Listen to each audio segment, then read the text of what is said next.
Bem-vindos ao Ponto e Contraponto aqui no SCC SBT e também no nosso portal, o scc10.com.br. Nosso entrevistado de hoje é Vânio Boing, secretário de Administração do Estado de Santa Catarina. Um prazer tê-lo aqui, seja bem-vindo. Obrigado, Roberto. Mais uma vez, voltar a casa aqui e poder conversar um pouquinho das ações do governo do Estado. Muita gente não entende, assim, Secretaria da Administração, mas tem um impacto na vida do catarinense que começa lá no Diário Oficial e vai, né, secretário? Perfeito. E, evidentemente, tem feito ações aí sobre a sua administração, a sua gestão, que são importantes. E aí eu me lembro de uma que já foi objeto da nossa conversa aqui, que é a questão da Central de Compras Unificada. Qual foi o número que fechou lá em 2024? Bom, há um pouco mais de um ano atrás nós estivemos conversando sobre isso. O governo Jorginho Melo aprovou, através da LESC, o programa Compras SC, que é a centralização de compras. Então, inicialmente, a gente começou a trazer algumas pastas, algumas secretarias, para centralizar todo o processo de pregão eletrônico. E, inicialmente, trouxemos a Secretaria da Saúde, que é uma das que mais compra no Estado. A Educação veio num segundo momento. E esse ano estamos trazendo as forças de segurança, que é a Polícia Militar, os Bombeiros, Polícia Civil, Científica e Penal. Só não está dentro do Compras SC hoje a parte de infraestrutura, que são obras pesadas. Então, o único processo de licitação descentralizado é a Secretaria de Infra do Estado. Mas falando um pouquinho do programa em si, a centralidade fez com que a gente reduzisse mais de 30% o tempo no processo de pregão eletrônico, desde o início do processo até o pregão em si, em mais de 40 dias. E conseguimos aumentar o processo de licitação e de pregão com o aumento da equipe que vier dessas pastas. O planejamento continua sendo feito na Secretaria de Origem.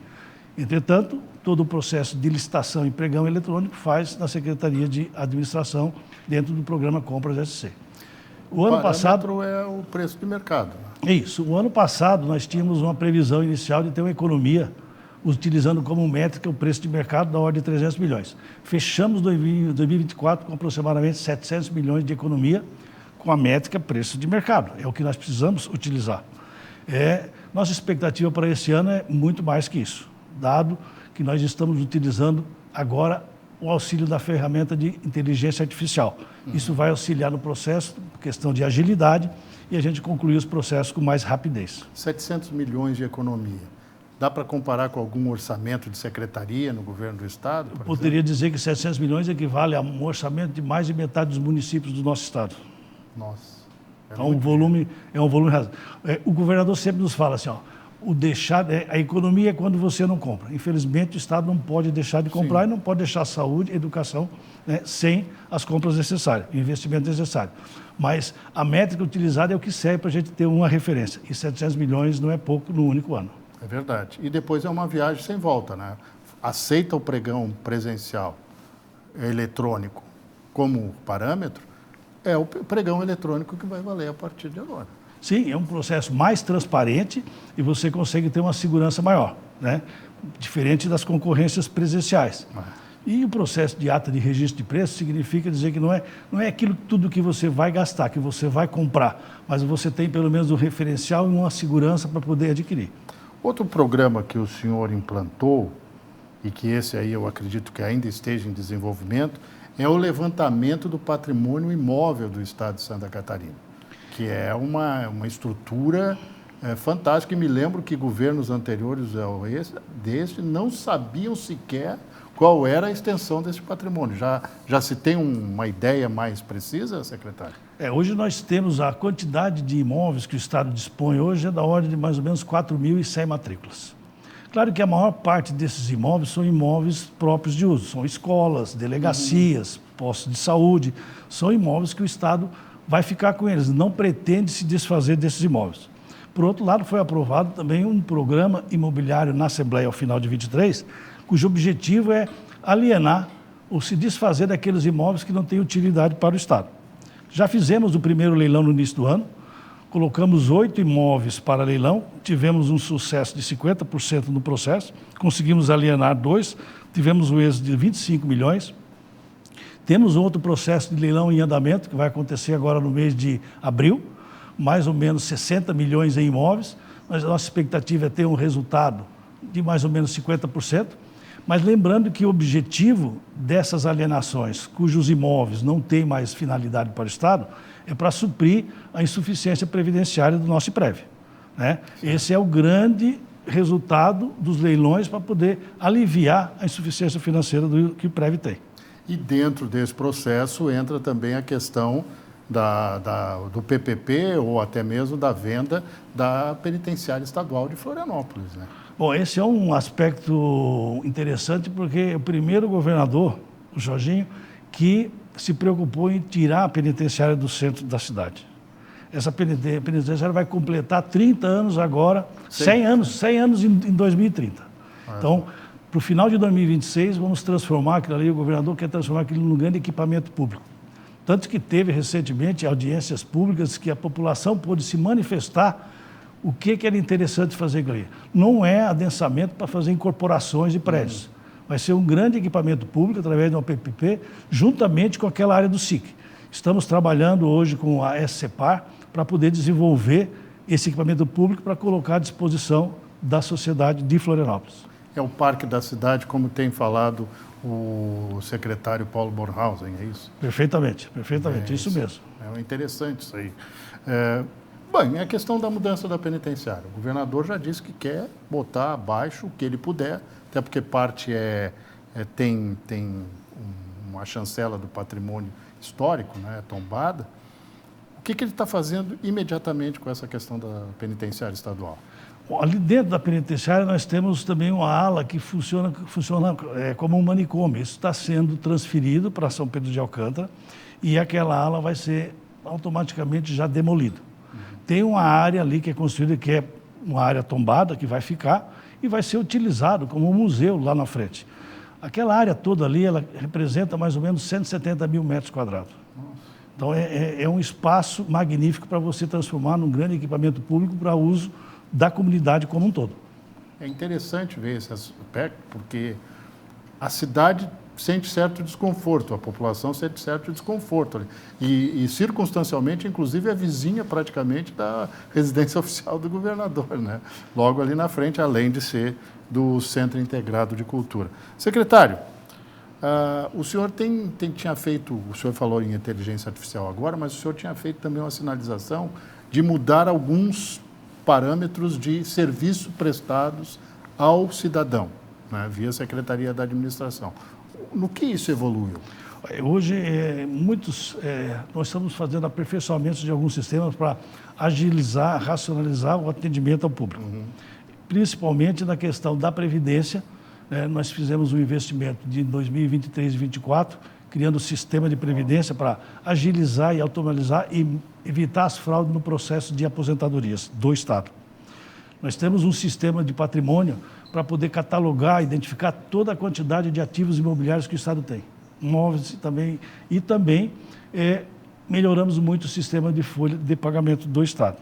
Então, isso faz com que a gente consiga racionalizar, evitar custos e eliminar as fraudes. Isso é uma coisa interessante. O senhor chegou a registrar o número de fraudes que ocorriam, ou pelo menos qual aquelas que foram neutralizadas? Bom, a gente teve levantamento de algumas coisas, é difícil você mensurar, assim, pontuar em termos de valores. Isso é um trabalho que está sendo desenvolvido juntamente com a CGE, mas a gente está desenvolvendo ferramentas para a gente evitar que isso ocorra.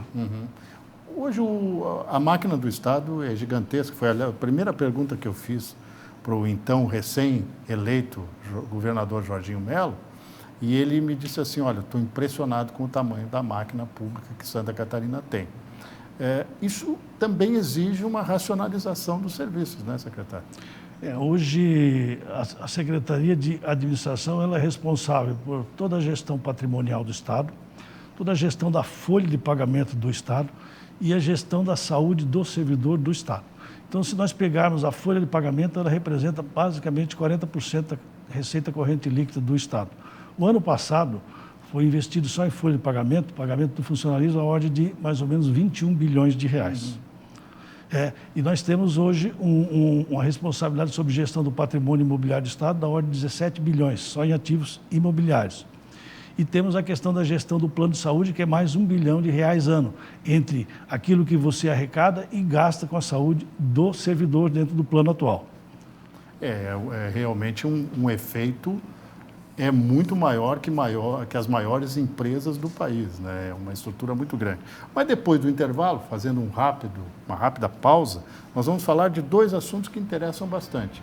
A gestão, né, da frota de veículos do Estado, que também é gigantesca, e mais detalhes sobre esse SC Saúde, Plano de Saúde dos Servidores do Estado. A gente já volta, é rapidinho.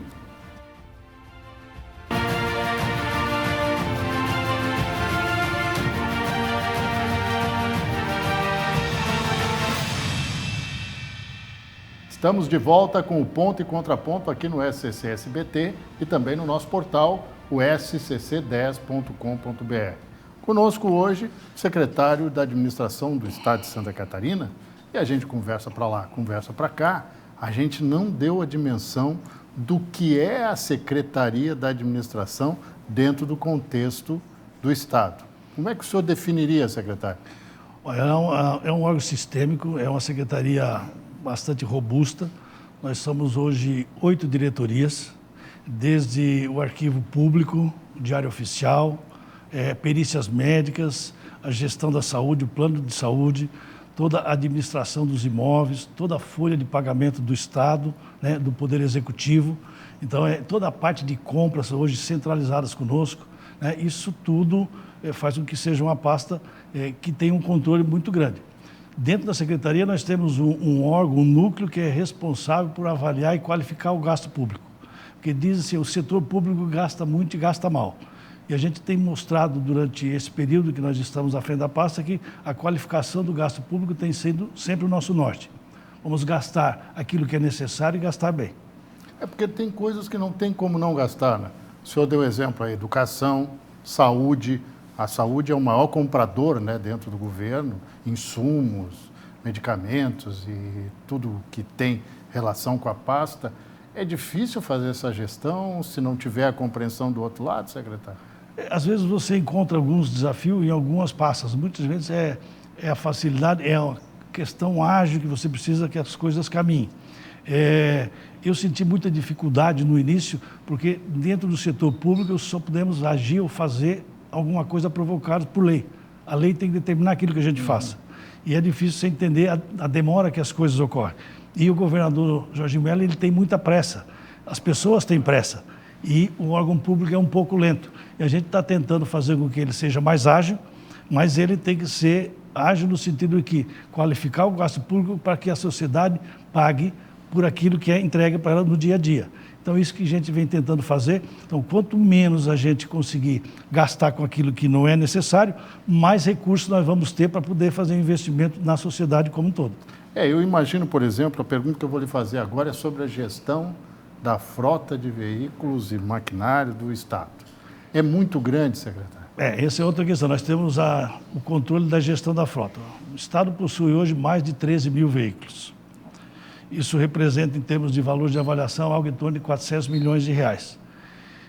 E quando você tem essa gestão de frota, você tem que também ter a gestão do abastecimento e manutenção dessa frota.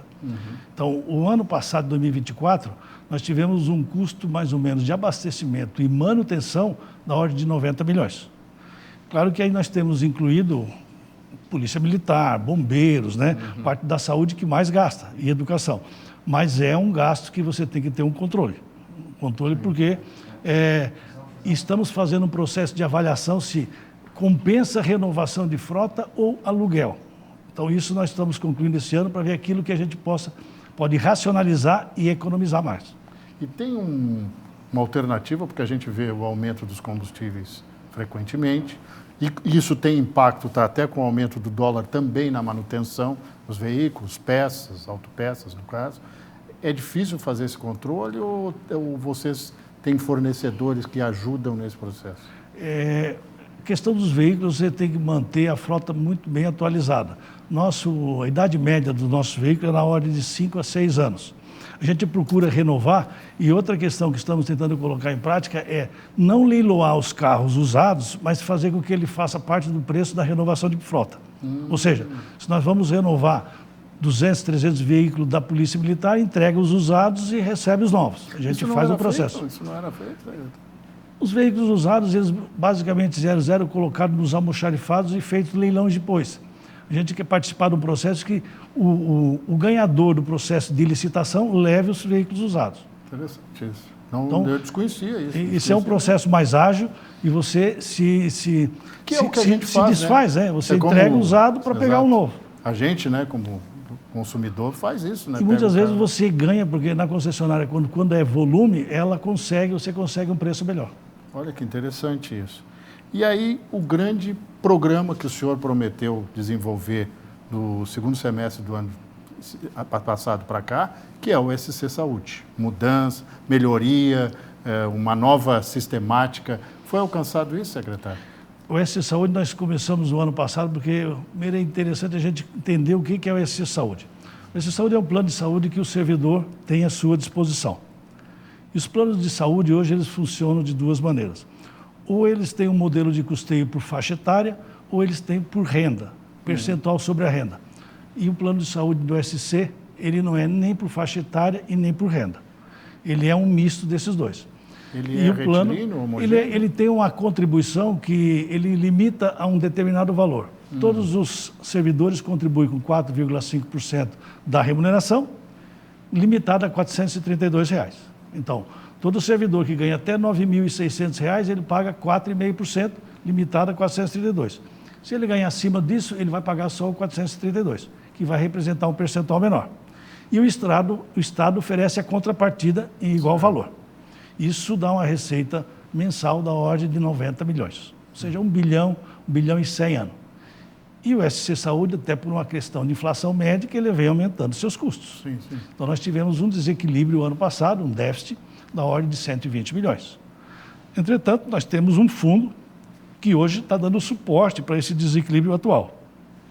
O governador pediu para a gente fizesse um trabalho onde a gente pudesse buscar o equilíbrio econômico-financeiro do plano. O plano não é para ter resultado positivo, mas não pode ter déficit. Um plano de saúde... Já basta a Previdência, né, secretário? Pois é. Então, nós estamos trabalhando, chamando as entidades representativas, os sindicatos, conversando com cada um, de forma muito transparente, mostrando os números e as necessidades que a gente precisa enfrentar. Quero crer que a gente conclui esse trabalho no primeiro semestre e início do segundo semestre a gente vai apresentar na Assembleia Legislativa um projeto de lei que a gente busque o reequilíbrio e a melhora do plano de saúde. Quando eu digo melhora, é o seguinte, o plano de saúde do SC ele é muito bom para Florianópolis, que você tem uma gama de serviços muito maior para oferecer. Mas não é tão bom em Lages, não é tão bom em São Miguel do Oeste, porque lá não existe uma rede credenciada. Então nós queremos ampliar a rede de credenciamento para que possa ter atendimento no estado todo, melhor atendimento, mas para isso nós precisamos melhorar as relações com o prestador de serviço, o custo. Você tem uma ideia, hoje um plano de saúde é uma consulta médica da ordem de R$ 150, o plano de saúde nosso paga 98. Sim. Então é difícil você manter um médico credenciado com um valor de consulta tão baixo. E a coparticipação do usuário do plano nas consultas é de 30%. E nas internações e exames tem uma coparticipação limitada a um valor menor. Então, o maior custo que o plano tem hoje é justamente com demandas judiciais. A gente quer aliviar essa questão também, mas da forma como nós estamos atuando e conversando com as entidades representativas e também dentro do governo, a gente vai encontrar um caminho no primeiro semestre para que no segundo semestre a gente dê entrada com um projeto para buscar o equilíbrio econômico-financeiro do plano. Para o nosso telespectador entender, a abrangência não fica só no executivo, ela se estende aos outros poderes também. Todos os poderes. Inclusive os órgãos com autonomia financeira e administrativa. Sim, ele atende o Poder Executivo, o Tribunal de Contas, o Ministério Público, a Assembleia, Hoje, o Tribunal de Justiça. E é compulsória a adesão a ele ou é facultativo? É opcional. Hoje nós temos aproximadamente 200 mil vidas, representadas por 87 mil titulares e 113 mil dependentes. Interessante. Então, e só o titular está pagando. Então, ele é um plano atípico em relação ao que o mercado oferece. Então, estamos trabalhando para que encontramos uma solução que seja menos impactante possível e, ao mesmo tempo, a gente consiga evoluir na rede de prestação de serviço médico. E a garantia também que a gestão é do Estado sobre o plano do SC Saúde, a gestão é do Estado e o próprio plano custeia a gestão. E a taxa administrativa do plano hoje é uma das menores. se comparar com segmentos, com outros estados ou com planos de operadoras privadas. Secretário, o senhor acredita que toda esta situação que o senhor citou, de ter uma secretaria meio, né? Não é uma secretaria fim, mas que interage com todas, é o melhor modelo ou precisaria ser aprimorado? Nós estamos aprimorando cada vez mais. Só estamos buscando eficiência. O corpo técnico da Secretaria de Administração, que eu encontrei, um corpo altamente capaz, capacitado, comprometido, envolvido e passa por capacitação constante. Isso que a gente tem feito. Quero crer que a gente vai evoluir bastante e fazer com que a Secretaria atenda a todas as demais. Eu sempre brinco assim, a Secretaria de Administração ela tem que ser muito eficiente para que as demais funcionem. E é isso que a gente tem buscado fazer. Secretário, muito obrigado pela sua presença, sucesso aí na sua empreitada. E é sempre bem-vindo aqui, não vai ficar só em 2 entrevistas, não. Obrigado. Obrigado, Roberto, mais uma vez, e seguimos à disposição lá, tá bom? É isso. E nós voltamos na semana que vem com mais um Ponto e Contraponto. Bom fim de semana a todos e até lá.